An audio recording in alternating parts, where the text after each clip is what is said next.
possibly to do. He's just lacking the speed and niftiness to get around. It's disappointing. His physicals never really developed playing in Spain. Newcastle number 9. Check out Tomba now. Derby County. And he's on international duty. So he is in the England World Cup squad. Yet his finishing and composure is a lot, less than Matt's. I think it was 16 and 18. And he's a bit quicker. So it's that movement that's getting in there. 3 goals, a goal a game in the international scene. Feed the Tumba and he will score. First goal against Liechtenstein. Who's 4-star for an advanced forward. Very good. Derby, I think, got promoted, didn't they? Just with Newcastle. Or were they in a cup final? I can't get confused. I'll see what he's done. He's played almost every game again. He's so consistent. Bit of a journeyman, but just plays and scores everywhere he goes. Considering that was in the Prem, Matt only got 4. Al's got 15. So you have to say Al's better. Because he outperformed him in the Championship in the same setup, same team. Consistent ratings of 7. Very good.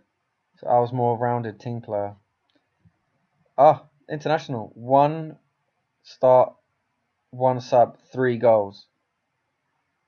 8.3. So he must have got a hat-trick against Liechtenstein because he got his first goal there. I'm assuming. Got the hat-trick against Ireland under 21. Potentially a hat-trick at senior level. It's good. That should be in your achievements or landmarks, really, but I don't know how they can factor that in. So Tottenham actually released him on a free transfer. So this is what I was saying. It'd be a great deal for anyone to pick up. He got picked up for a free, and he is now worth 25 million in the space of less than a year. A year ago, he was 1 month left on his deal. So Derby sucked him up, but he wasn't even on approach to a sign. That was just got released and then picked up. But it's a good club to go to because I imagine they're low Prem, 10th, so they're mid-table. But mid-table Prem, that's the type of team you want to go to because they probably play attacking-ish football. So if Ballin or Beasley went there, they'd do the same. Just play really well, play every week. So very impressive, Al. Because when I first started this whole thing, I would have thought Matt would have been the better striker, just better goals at least.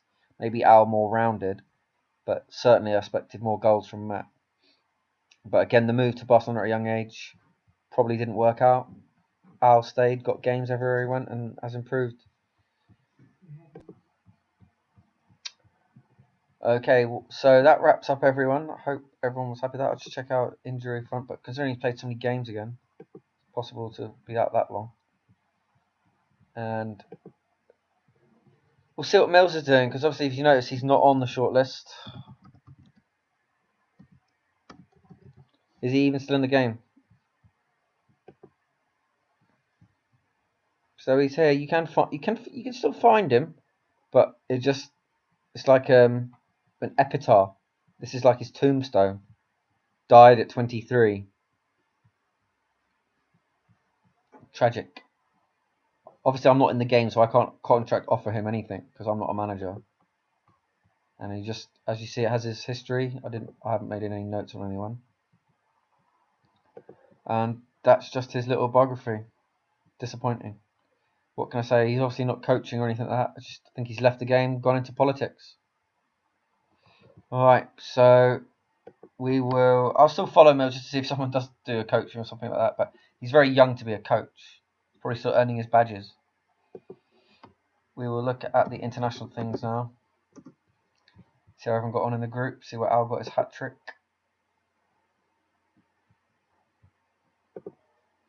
England are number 1 in the world, I just saw there.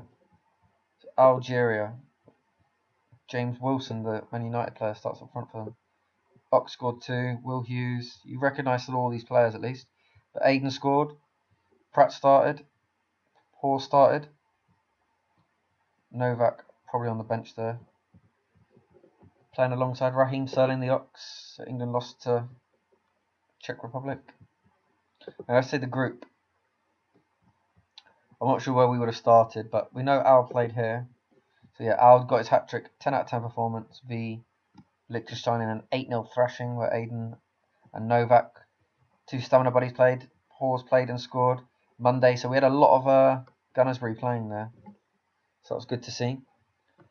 In the group, England looked like they got through quite easily. Drew away at Iceland and Ukraine, their two hardest games, and have won all their home games. And their World Cup group looks very soft. Romania, Japan, Tunisia.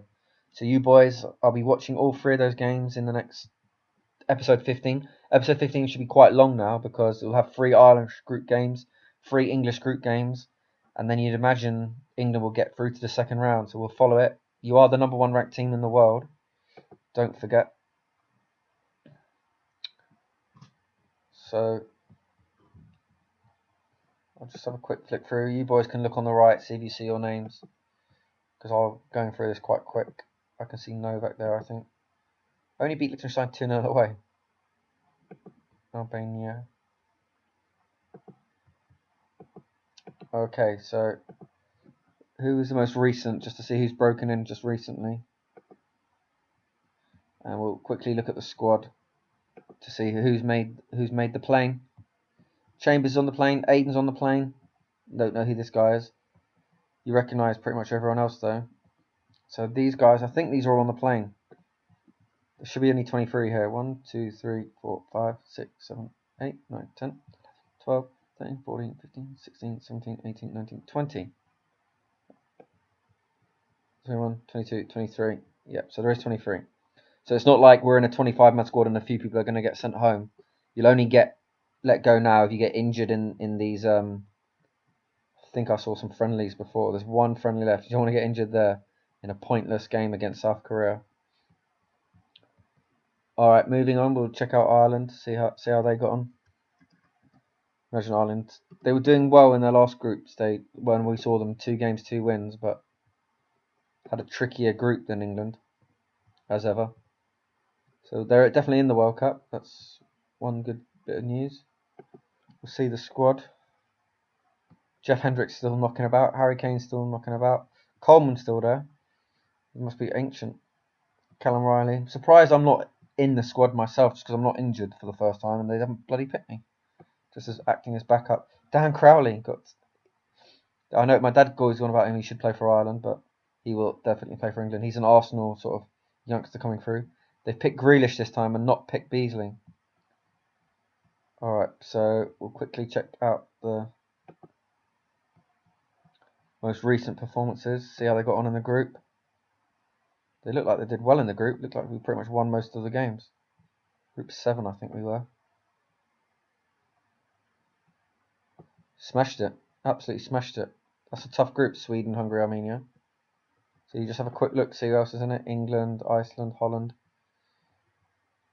Denmark, Montenegro. Well, it looks like Scotland in a playoff. They beat Malta. Oh no, let me see. They would have got into a playoff, surely, Scotland. They came second. But they must have lost out in the playoff. I'm looking at just for Ross's sake. Surely it will tell us. No, I don't know. Maybe you just have to win your group to get in. I don't really understand it. But we'll go back to Ireland, just see who's in their World Cup group.